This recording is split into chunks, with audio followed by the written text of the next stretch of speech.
Hi everybody, it's Natalia. Today we are going to read one of my favorite stories from when I was little. And this is one of our favorite stories in my classroom right now. Where the Wild Things Are. And what do you notice about the cover of this book? Aha! Did you spy the little sailboat off in the distance? Did you spy this creature napping in the woods? Looks like it's a wild thing to me.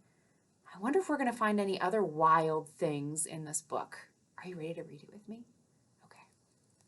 You can tell as well that there are some things that are around me that have to do with this little sailboat. And I have a surprise for you at the end of this story. Where the Wild Things Are by Maurice Sendak. I love these pictures. There's so many details in these pictures. I wonder if you're going to notice some of the things that are hiding in these pictures. Where the Wild Things Are. Aha, who is that? The night Max wore his wolf suit and made mischief of one kind or another. Do you know what mischief is? It's when you get into a little bit of trouble. Nothing too bad, just a little bit of trouble. What is he doing that is a little bit of trouble? Yes.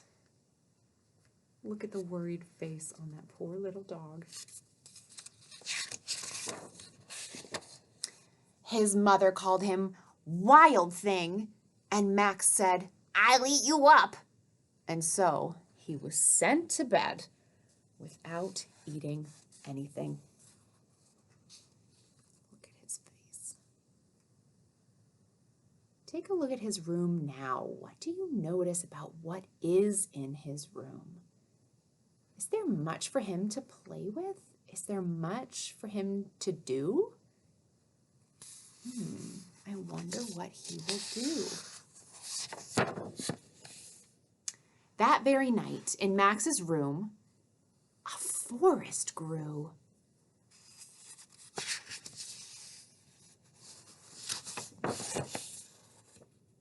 And grew. Do you spy his bed?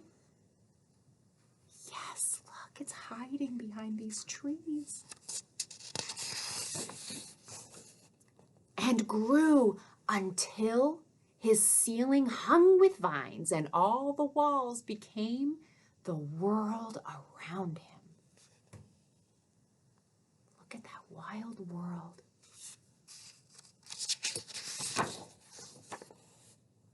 And an ocean tumbled by with a private boat for Max, and he sailed off through night and day and in and out of weeks and almost over a year to where the wild things are. Look at his sweet little boat.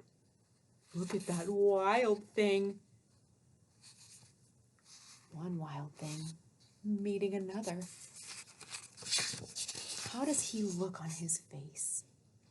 Ooh, yeah, a little frightened, a little scared.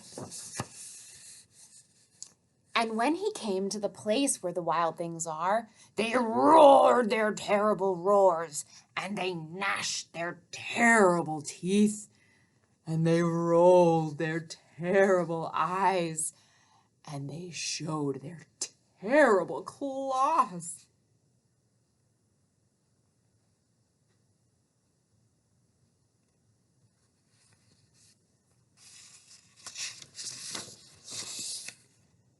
Till Max said, "Be still." And he tamed them with a magic trick of staring into their yellow eyes without blinking once. And they were frightened, and they called him the most wild thing of all. Do you see how they're covering their face? But he's just a little boy. Why are they so afraid of him? Oh, he is powerful. And they made him king of all the wild things. Oh, look at them bowing to him. Look at these different kinds of wild things. Do you notice their heads, their claws, their feet? They're all so different. It's almost like they took the head of one and matched it with the feet of another. That guy has feet like a grandpa.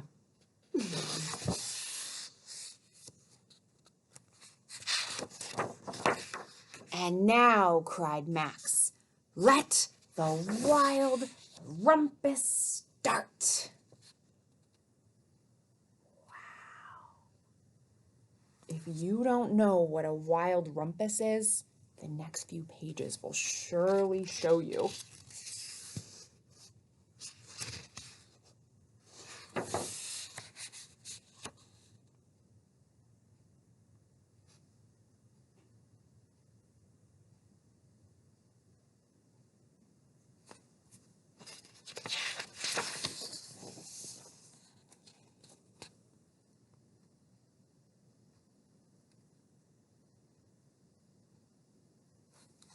Do you notice how they're all looking at him? They all are looking at him.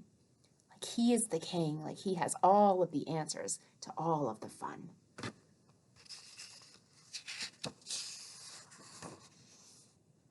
I'd love to hear what you notice. Now stop, Max said, and he sent the wild things off to bed without their supper.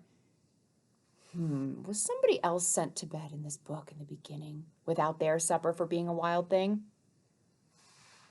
And Max, the king of all the wild things, was lonely. And he wanted to be where someone loved him best of all.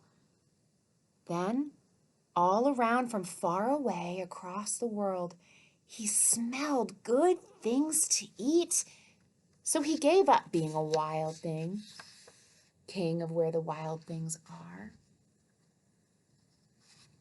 You see he's holding his head on his hand.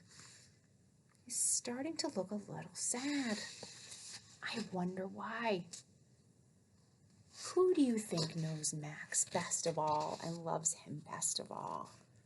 Someone who was at the beginning of the story. Who do you think it is?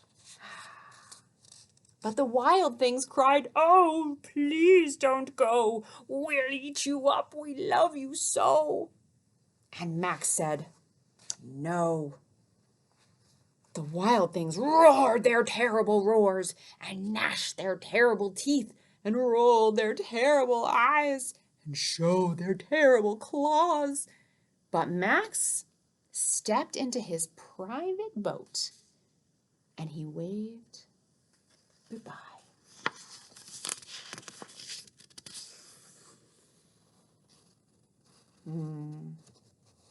Scaring him did not make him stay, huh? And sailed back over a year and in and out of weeks and through a day. Look at the hull of his boat is red and his sails are yellow.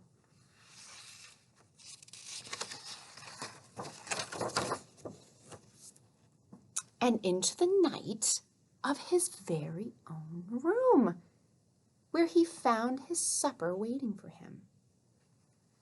Do you see that? Supper is a small meal at nighttime. There it is. Who do you think put it there? And it was still hot.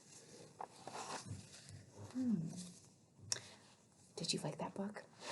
I'm wondering if you think that he really traveled so far away to where the wild things are, or Was it his imagination in his little room that didn't have very much in it? I wonder what you think.